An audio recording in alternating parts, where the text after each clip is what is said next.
আমাদের সংস্কৃতি, আমাদের সংস্কার সর্বদা থাকবে আমাদের সাথে। ভারতের মহান গ্রন্থ আর কাব্যের সম্পূর্ণ সংকলন। সাবস্ক্রাইব করুন তিলক। আমার কথা প্রত্যাখ্যান করবেন না তো আপনি?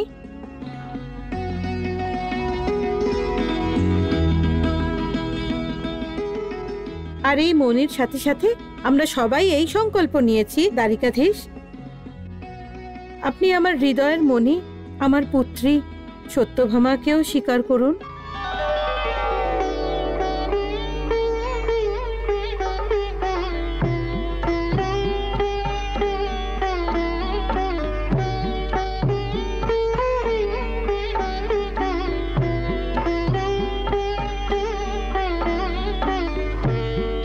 হ্যাঁ হ্যাঁ কানহা, সত্যভামা সম্পূর্ণভাবে তোমার যোগ্য। আসলেও আমাদের নিজেদেরই কুলের। সত্যভামা, আজ থেকে তুমি আমার অনুজের বধূ হয়ে গেছো। সদা সুখে থাকো।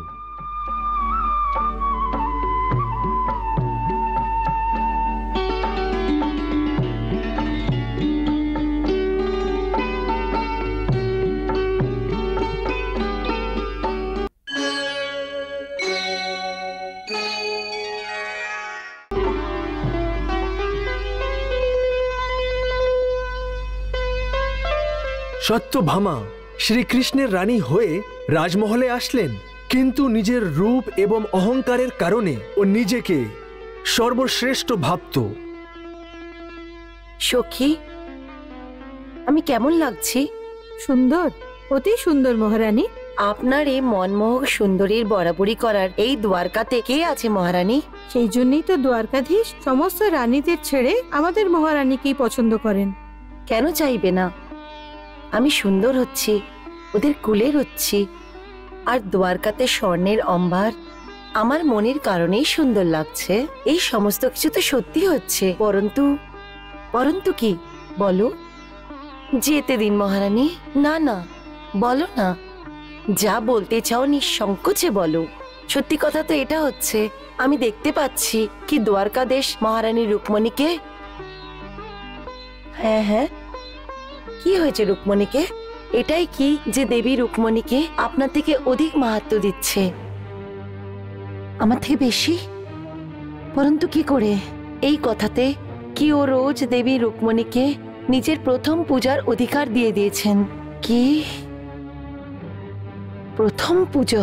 হ্যাঁ মহারানী, আমি শুনেছি দ্বারকাদেশ এই পৃথিবীতে তার সর্বপ্রথম পুজোর অধিকার কেবল মহারানী রুক্মণীকেই দিয়েছেন।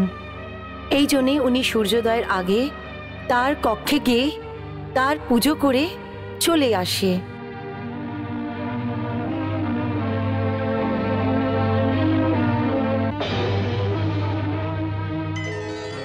দেবতাদের নিয়ম ছিল যে ওনারা সূর্যোদয়ের আগেই অমৃত বেলায় দ্বারিকার আকাশে প্রকট হয়ে শ্রীকৃষ্ণর পুজো এবং আরতি করে নিজের নিজের লোকে ফিরে যেতেন।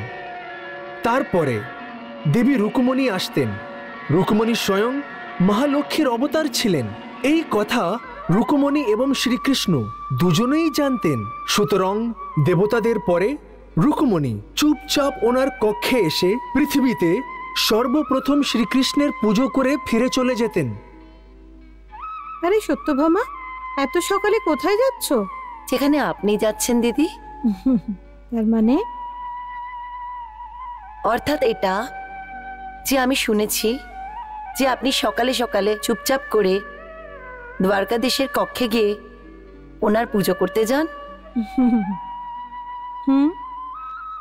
আজ আমিও ভাবলাম কেননা আমি সর্বপ্রথম পূজার পুণ্য আমি নিয়ে নিই। আরে বাহ, এ তো অতি উত্তম বিচার। এসো আমার সাথে। আপনার খারাপ তো লাগলো না আমি আপনার অধিকারে ভাগ বসাচ্ছি?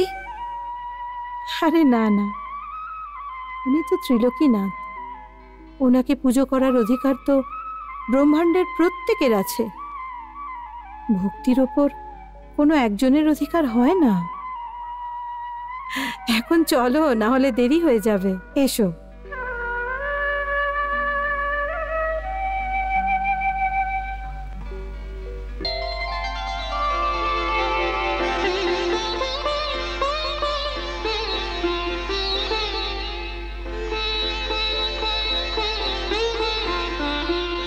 দেবী সত্যভামা, আজ আপনি ঘুম থেকে শীঘ্রই উঠে গেছেন। না বাসুদেব, আমি তো এইভাবেই ঘুমিয়েছিলাম কি প্রাতঃকালে আমি সর্বপ্রথম আপনার দর্শনের লাভ নেই।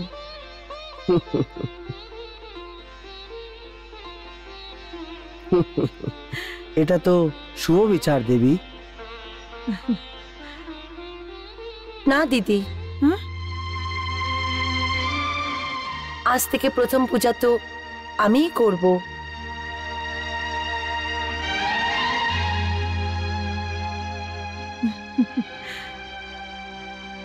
অবশ্যই আজ থেকে এই অধিকার তোমার হলো।